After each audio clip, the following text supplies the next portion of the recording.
এরকম বট ভাজা দিয়ে কার কার ভাত খেতে ইচ্ছে করে বলেন তো। তো আজকে হচ্ছে গা আমি বটটাকে রান্না করব, আর এই বটটাকে এখন হচ্ছে গা হাতে মেখে তারপরে বসিয়ে দিব একবারে মেখে ঝুঁকে মশলা দিয়ে।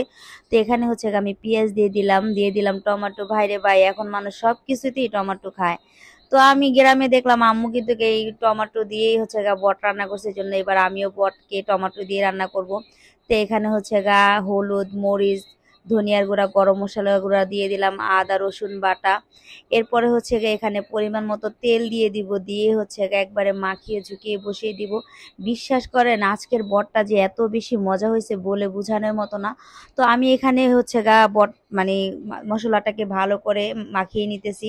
দেখলাম যে চুলায় পারতেছি না মাখতে ভালো করে, তো এখানে নিচে নামিয়ে নিলাম, নিয়ে হচ্ছে গা হাত দিয়ে ভালো করে কষলিয়ে কষলিয়ে মশলাটাকে মানে বটের সাথে মিশিয়ে নিতেছি, আর পেঁয়াজগুলো হাতে ডলে হচ্ছে গা মিশাইতাছি।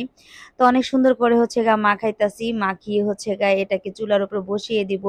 আর এখানে হচ্ছে গা দিয়ে দিব হচ্ছে গা একটু পানি, মানে অল্প পরিমাণ পানি দিব, আসলে বটে থেকে কিন্তু পানি বের হয়।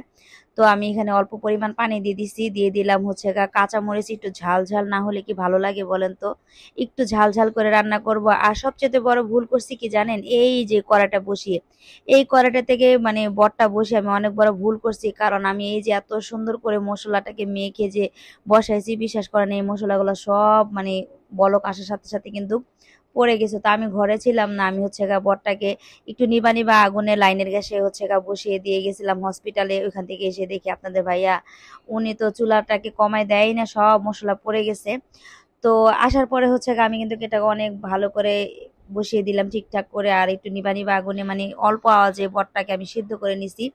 নেওয়ার পরে কিন্তু অনেক লাড়াচাড়ার পরে অনেকক্ষণ লাড়াচাড়া দিলাম, দেওয়ার পরে হচ্ছে গা সিদ্ধ হয়ে গেছে। তো আমি এরকম কিন্তু ঢাকনা উল্টে উল্টে ভালো করে নেড়ে দিতেছিলাম, অনেকবার নাড়াচাড়া দেওয়ার পরে কিন্তু আমার বটটা হয়ে গেছে। তো এখানে হচ্ছে গা আমার আজকে এলাচ দারচিনি নাই ঘরে, কারণ 2 মাস ধরে ঘরে বাজার করে নিয়ে জন্য কোনো বাজারে ঠিক মতো নাই।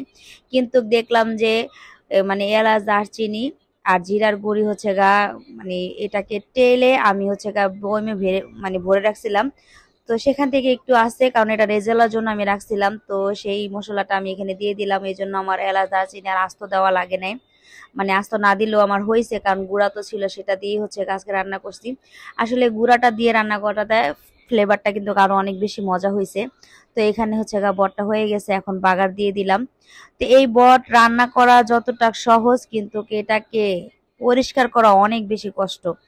আর আগের দিনের মানুষ তো বট খাইতোই না, কারণ এটাকে ময়লা মনে করে ফেলে দিত। আর এখনকার মানুষ এটাকে মানে এত মজা পাইছে খেয়ে, তো এখন হচ্ছে গা মানুষ গোছের থেকে বটটাকে অনেক বেশি পছন্দ করে।